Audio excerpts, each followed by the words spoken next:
السلام علیکم محترم ناظرین، شب برات گناہوں سے چھٹکارا پانے کی رات ہے، براعت کی رات ہے، عبادت کرنے کی رات ہے۔ شب برات کوئی تہوار نہیں ہے جس میں جشن منایا جائے، گھروں اور مسجدوں کو سجایا جائے، قمقمے لگائے جائیں، چراغاں کیا جائے، اسی طریقے سے عید کی طرح شیرینی بنائے جائے، حلوے اور کھانے اچھے پکائے جائیں، نہا دھو کر تیار ہو کر اس کا اہتمام کیا جائے، پٹاخے پھوڑے جائیں، آتش بازی کی جائے۔ یہ سب کام اور یہ سب عمل تو اس وقت ہوتے ہیں جب وہ تہوار ہو یا جشن منانے کا دن ہو۔ مسلمانوں کے لیے یہ رات جشن منانے کی نہیں ہے۔ ہاں، اس رات کو جشن منانے والی رات شیعوں نے رائج کر دیا ہے۔ شیعوں کے عقیدے کے مطابق اس رات میں ان کے امام غائب کی پیدائش ہوئی تھی، جس میں وہ جشن مناتے ہیں اور چراغاں کرتے ہیں، پٹاخے پھوڑتے ہیں۔ بہرحال یہ رات عبادت کی رات ہے۔ اس رات کی بہت فضیلت آئی ہے۔ تقریباً 10 صحابہ کرام رضوان اللہ علیہم اجمعین سے اس رات کی فضیلت ثابت ہے۔ ایک روایت کے مطابق اس رات میں 7 لوگوں کو چھوڑ کر تمام مخلوقات کی مغفرت کر دی جاتی ہے۔ وہ 7 لوگ کون ہیں؟ نمبر 1، مشرک جو اللہ کے ساتھ کسی کو شریک ٹھہراتا ہو۔ دوسرا، وہ شخص جو والدین کا نافرمان ہو۔ تیسرا، وہ شخص جو کینہ پروری کرتا ہو، یعنی بغض، حسد، جلن، کینہ کپٹ اس کے دل میں ہو۔ چوتھا، وہ شخص جو شراب پیتا ہو، شراب کا عادی ہو۔ پانچواں، وہ شخص جو قاتل ہو۔ چھٹا، وہ شخص جو شلوار کو ٹخنوں کے نیچے لٹکا کر پھرتا ہو۔ ساتواں، وہ شخص جو چغل خور ہو، چغلی کرتا ہو، ادھر کی بات ادھر، ادھر کی بات ادھر لگا کر لڑائیاں کرواتا ہو۔ ان لوگوں کی مغفرت روک دی جاتی ہے یہاں تک کہ وہ توبہ کر لیں۔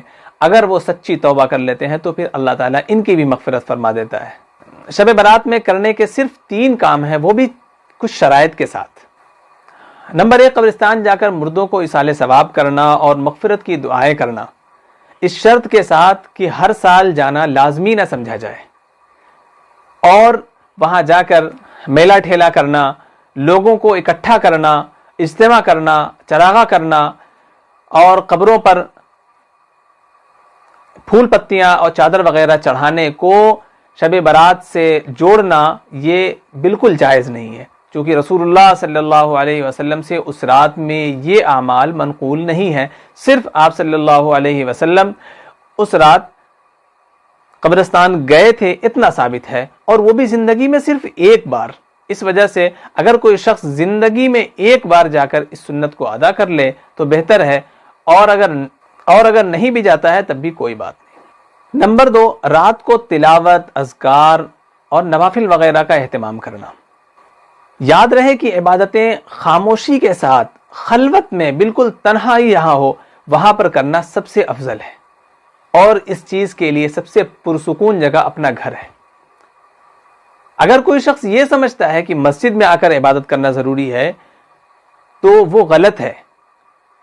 اجتماع کی نیت سے لوگوں کو اکٹھا کر کے اجتماعی کسی پروگرام کی طرح مسجد میں اکٹھا ہونا، یہ بھی رسول اللہ صلی اللہ علیہ وسلم سے یا صحابہ سے کہیں بھی منقول نہیں ہے۔ تسبیحات کو گھڑ لینا کہ یہ تسبیحات یا یہ نوافل یا اتنی رکعت نماز پڑھنے سے یا ان نماز میں اتنی رکعتیں اور ان رکعتوں میں یہ چیزیں پڑھ لینے سے فلاں مراد پوری ہو جائے گی، فلاں چیز ہو جائے گی اور فلاں بلا ٹل جائے گی، ایسا کرنا بالکل من گھڑت ہے، کہیں سے بھی ثابت نہیں ہے، ایسا ہرگز نہیں کرنا چاہیے۔ ہاں، یہ رات عبادت کی ہے، اللہ سے باتیں کرنے کی ہے، تو زیادہ سے زیادہ اللہ کے قریب ہونے کی کوشش کرنی چاہیے، اور ڈھیر ساری دعائیں کرنی چاہیے، اور جہاں تک جیسے ممکن ہو جو عبادت آپ کو مناسب لگے وہ عبادت آپ کو کرنی چاہیے۔ نمبر 3، اگلے دن کا روزہ رکھنا مستحب ہے، یعنی بہتر ہے، نہ کہ لازم ہے۔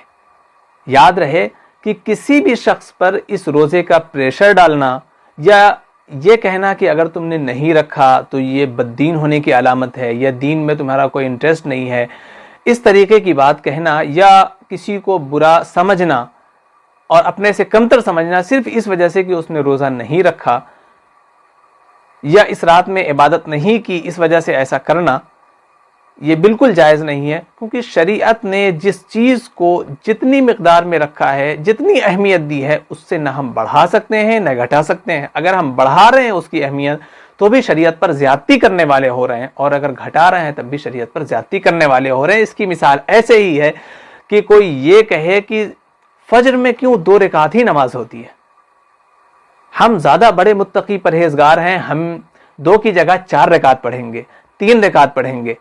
ایسا اگر کوئی شخص کرتا ہے تو یقیناً ہم سب اسے پاگل کہیں گے اور کہیں گے کہ شریعت میں یہ زیادتی بالکل اللہ کو برداشت نہیں ہے۔ لہٰذا جہاں پر اللہ نے، اسلام نے جس چیز کو جتنی اہمیت دی ہے اسی اہمیت کے ساتھ اس کو اپنانا چاہیے۔ اس سے زیادہ اہمیت دیں گے تو بھی شریعت پر زیادتی ہوگی، اس سے کم اہمیت دیں گے تو بھی شریعت پر زیادتی ہوگی۔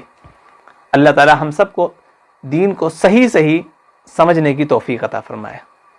السلام علیکم۔